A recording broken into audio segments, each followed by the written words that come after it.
Hello, fam, and welcome back to another edition of George's Corner. I'm your host, George Lee Jones. Today, I want to talk to you about a story that happened to me a couple of years back. I shared this with a few friends, and they thought that maybe this would be something that would be helpful to a lot of you. So, here we go. And again, it's a couple of years back, I was going to my credit union because it was the weekend and I needed some extra funds to take care of some of the activities that I had planned.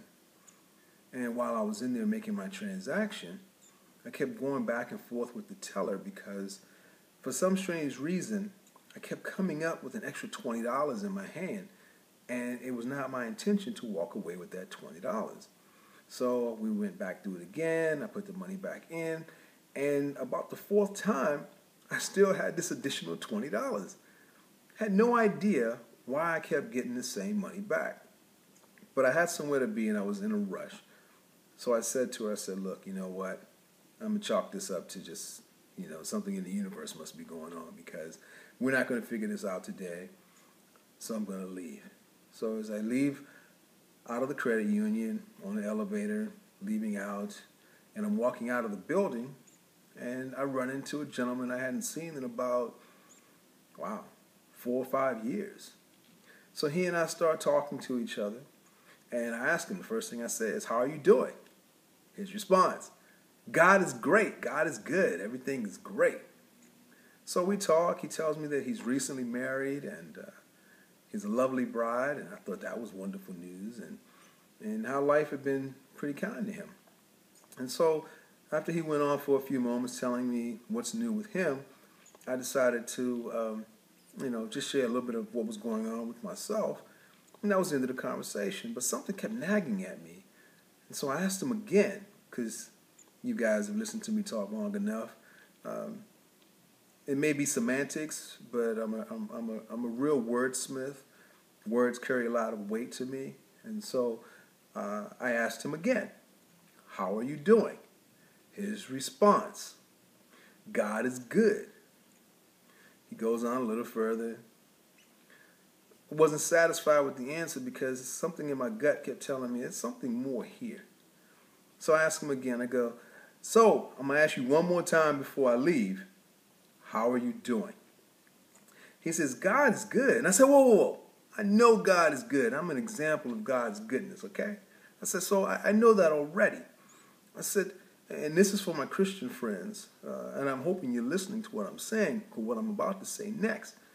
Because I said, look, I know God is good. Can you tell me how you are, personally? You the man, how are you doing? And his smile went from his face. And he looked at me and he says, you know what? He says, the reason that I'm here right now is I'm going to the credit union because we don't have food at the house. I don't know how my wife and I are going to eat tonight or the rest of the weekend. So I'm hoping I can go up there now and maybe there's some money I forgot that was in the account. Or maybe I can figure out a way to give me some kind of loan against whatever income he had coming in. I mean, it was a little fuzzy and vague to me what he was going to do to get money.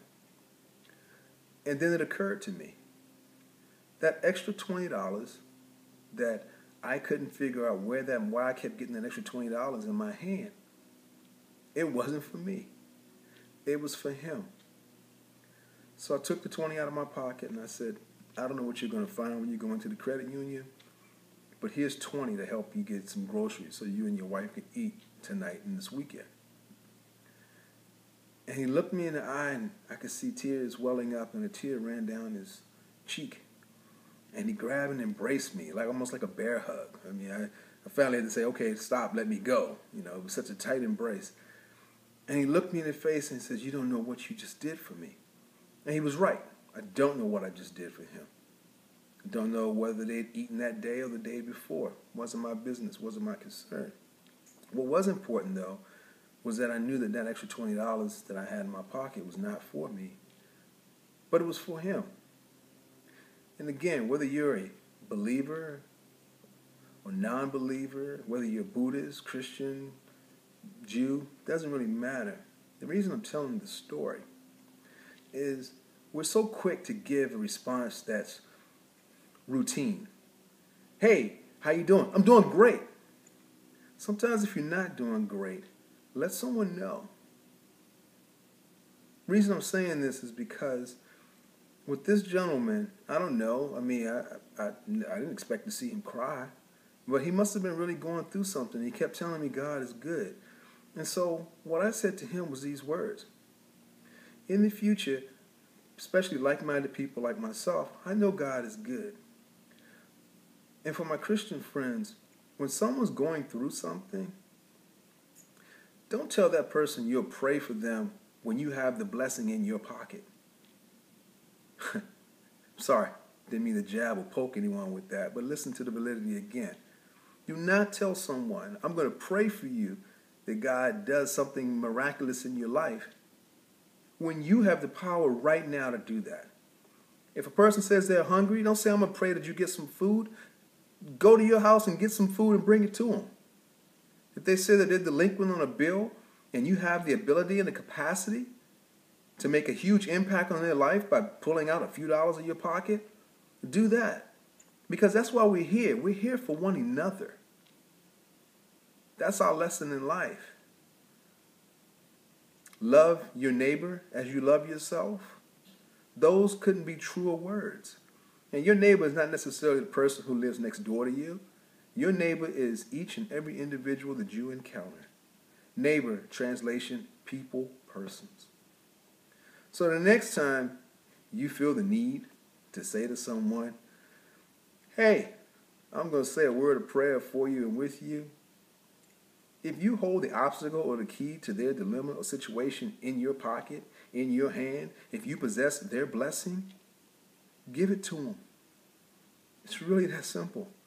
Just give it to them. And for those people who are listening, if you're going through issues in your life right now and people ask you, how are you doing? Don't lie, because that was a lie to say, hey, I know God is good, but the translation he was trying to bring to me was that things were well in his life and his world. And they weren't.